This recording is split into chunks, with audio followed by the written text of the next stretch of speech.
Okay, so what's up? This is my first time doing this, and I always thought about like a podcast, and I promise you, like so long ago, I was like, but it's really hard coordinating and figuring all that out. So, but I always want to talk about the WNBA, and when I'm in my group chats and I'm with my friends, we're talking about these things, and so I'm like, okay, it's Sunday. I'll come on here and I'll talk about a lot of things, WNBA, just basketball in general, but specifically like WNBA stuff because it's super exciting where the league is, and we're on the heels of the start of the 2026 season that we thought may not or wasn't going to happen this year. And so, and to see where we are from where people thought we would be as little as when I retired 7 years ago, it's cool to see. It's really exciting. So, boom. Wanted to talk about, was there going to be a season this year? I never doubted that there wasn't going to be a season. I figured it may, if anything, start late, but I didn't think there would ever be a lockout. Um, and I'm super proud of the way that the WNBPA, the Players Association, really they stayed together. They stood on business. Like Neka Agumake leading that organization has been amazing, and she's a fearless leader. And the girls seem to really, not seem to, they do. They look up to her. They respect her. They trust her, and the whole leadership team. A lot of people don't know about. Well, I mean, maybe you do know, but the Players Association, it's really huge to the larger body of the WNBA. When I was in the league, I was one of the vice presidents of the Players Association for 2 seasons. I was also a player rep for um, our team for multiple years, and so it's a super important part of being a player. And I love the way that it feels like, as a whole, the WNBA players are more engaged than maybe in the past. Like they're really locked in because like the numbers they're talking about and the opportunities that they now have, in comparison to what the league did, where the league was just 30 years ago. They need to be present, and they need to know what's going on, and they need to be able to speak to um, what things are and understand what this really means, because now they have the opportunity to make life changing money. Like oftentimes people want to compare it to the NBA and, oh, the girls. No, nobody is. I don't think you've ever heard a WNBA player or a rep or anything say that these women are trying to make as much money as the NBA. People don't even need that much money. Like, will we take it? Yes, of course, but you don't need to make $600 million, and nobody's asking for that. But the women were fighting for increase in comparison to where the game is now and how it continues to grow, by large amounts, as far as viewership, as far as sponsorship, as far as visibility, and all these things. And so um, they wanted to get compensated for it, and rightfully so. But just saying, even now, being able to sign $1 million contracts, or $600,000 contracts, or 400, or and 300 being the minimum, you are hooping. Like,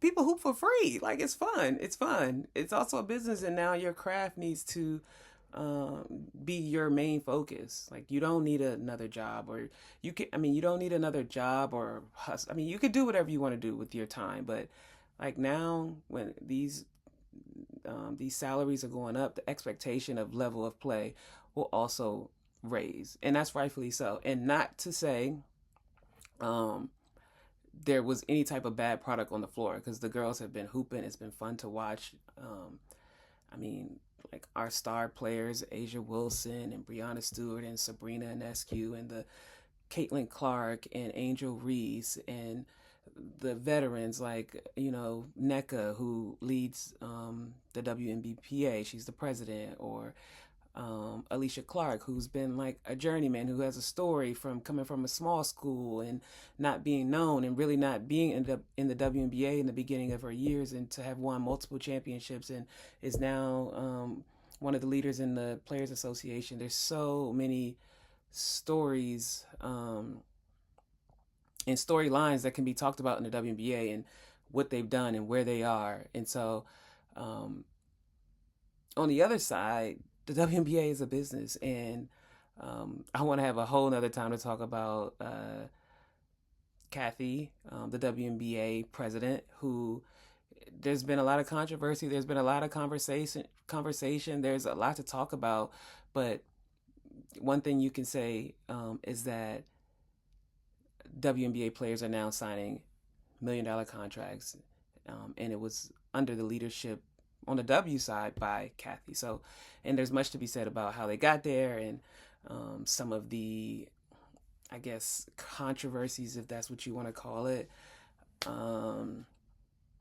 But to know that the president of the WNBA works for the owners, and she represents the owners of the league in the way that the WNBPA represents the players. And so it's kind of like, I don't know, there's this perception that the president of a sports league needs to will be like on the side of the players. And yes, it's a working relationship because you can't have one without the other, but you still have to understand that she is the voice of the owners, and the owners are business people, and this is a business at the end of the day. And the point of most businesses that are for profit is to make revenue, and so they have an idea of what they want to get. The players have an idea of what they deserve and will demand, and then you try to find a place to meet where both parties feels like they're in a good place, that the players feel that they're being compensated for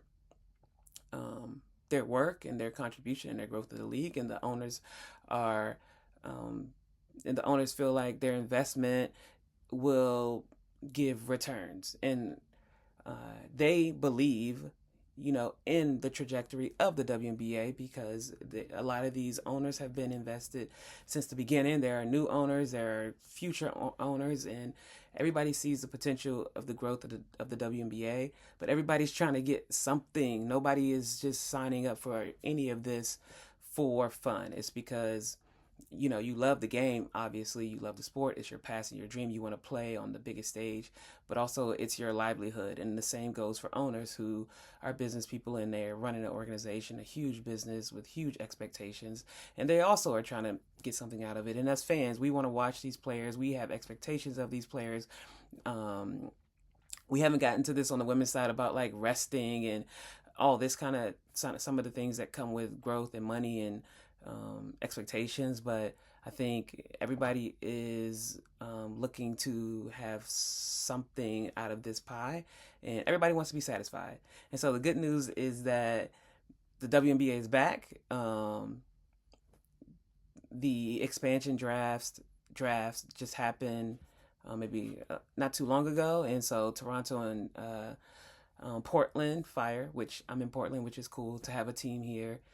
They made their selections, and now free agency has happened. There's been a few big signings so far. Skylar's moving, Nneka's going back home, De'Erica's staying, Asia, of course, is staying, Jewel Lloyd is staying, Jackie is staying with the Aces. So Brittany Griner is going to Connecticut, Monique Billings is going to Indiana. And there's like so much to talk about in the WNBA. I don't think y'all understand. So I think I've talked long enough. I'm going to see how I feel about doing this every Sunday. And then I'll have like probably more structure and just more details. But there's so much to talk about. But I think this is something I want to do for my Shoedio. This is my shoe room. But anyway, let me know what you think. What are you guys thinking about the start of the 2026 WNBA season? Are you guys excited? I know I'm excited. It's going to be some great basketball. I just love where the game is, the visibility, the love, the support, because women's basketball has been, there's been some really, really great players that come through this league, and it's an honor to have been a part of that sisterhood and that journey, and for each of us to stand on each other's shoulders. It's incredible. It's remarkable. It's love. Do I wish I was playing now? Of course. Like, come on. You can take care. Like, you can really take care of your family, whoever you want. Like, I don't know, the greatest feeling to me is to be able to take care of my family. That's something that I believe that anybody, if they could, would love to do. And these women not only can do that if they choose, but also have opportunities on a level in which they hadn't had before. And everything takes time. Wouldn't trade my journey because I had some great times playing basketball. And if a lot of us old vets get together and talk, there's so many stories. Cause just having the opportunity to live in another country and be around someone that may not speak your language and be able to navigate a city, and you learn languages, and you make friends, and you still have friends that live in different parts of the world. And so great experience. So all right, Sundays with Mo. We'll see what I'm gonna name it, but this was 10. Okay, I'll try to keep it at 10. This is 11 minutes.